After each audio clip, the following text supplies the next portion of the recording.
సాక్షి vlogs. ఈరోజు వచ్చేసి chicken curry ఏ విధంగా చేయాలో చెప్తానండి. ముందుగా చికెన్ని కడిగేసుకొని ఫ్రెష్గా ఒక దాంట్లో వేసుకొని దాంట్లో అల్లం వెల్లుల్లి పేస్ట్, ఇంకా రుచికి సరిపడా సాల్ట్ వేసుకున్నాక చిటికెడు పసుపు వేసుకోవాలి.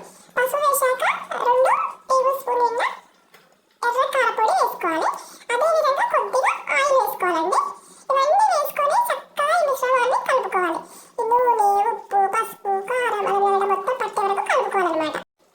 దీని తర్వాత ఒక మంట పైన గ్యాస్ ఆన్ చేసుకొని మంట పైన ఎండు కొబ్బరి, ఒక ఉల్లిగడ్డ, ఒక టమాటా ఈ మూడింటిని తీసుకొని చక్కగా వేడిగా మంట పైన వేయించుకోవాలి. ఇట్లా కాల్చుకోవాలి. కాల్చుకున్నాక వీటి పొట్టు మొత్తం ఊడిపోతుందండి. దీన్ని తీసేసుకొని చల్లని నీళ్ళలో వేసుకోవాలన్నమాట.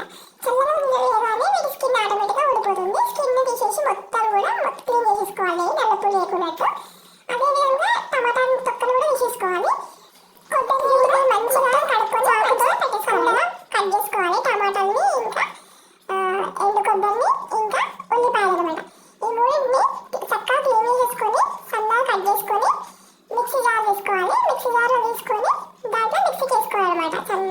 ఈ ఎండు కొబ్బరి కూడా మొత్తం నల్లగా ఉన్నదాన్ని మొత్తం తీసేసి వైట్గా ఉన్నదాన్ని మాత్రం వేసుకోవాలి. మనము మిక్సీలో వేసుకొని చక్కగా పేస్ట్ చేసుకొని రెడీగా ఉంచుకోవాలన్నమాట. మనం చికెన్ కర్రీకి పేస్ట్ అనేది. దీని తర్వాత కడాయి పెట్టుకొని కడాయిలో మనకి ఎంతైతే అవసరం ఉందో అంత ఆయిల్ వేసుకోవాలి. ఆయిల్ వేసుకున్నాక ఆయిల్ బాగా వేడెక్కనివ్వాలి. వేడెక్కిన తర్వాత 2 ఇలాచీలు, 2 లవంగాలు, 2 దాల్చిన చెక్క, 2 బిర్యానీ పత్తా, ఇంకా కొద్దిగా షాజీరా వేసుకోవాలి. ఇవన్నీ వేయాక పచ్చిమిర్చిని కట్ చేసుకొని వేసుకోవాలి. అదేవిధంగా ఇందాక మనం అన్ని కలిపి పెట్టుకున్న చికెన్ని కూడా దీంట్లో వేసేసుకోవాలన్నమాట. వేసుకొని చక్కగా గరిటతో తిప్పుకోవాలన్నమాట. ఈ గరిటతో తిప్పడం వల్ల మాడిపోకుండా ఉంటుందన్నమాట.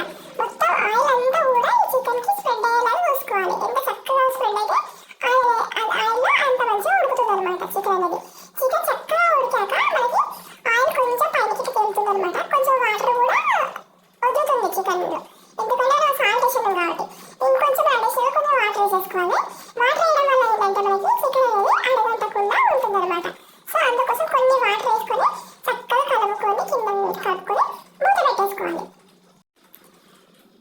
మూత పెట్టేసుకున్నాక ఉడికినప్పుడు మనకి పొగలు అయితే వస్తుందన్నమాట.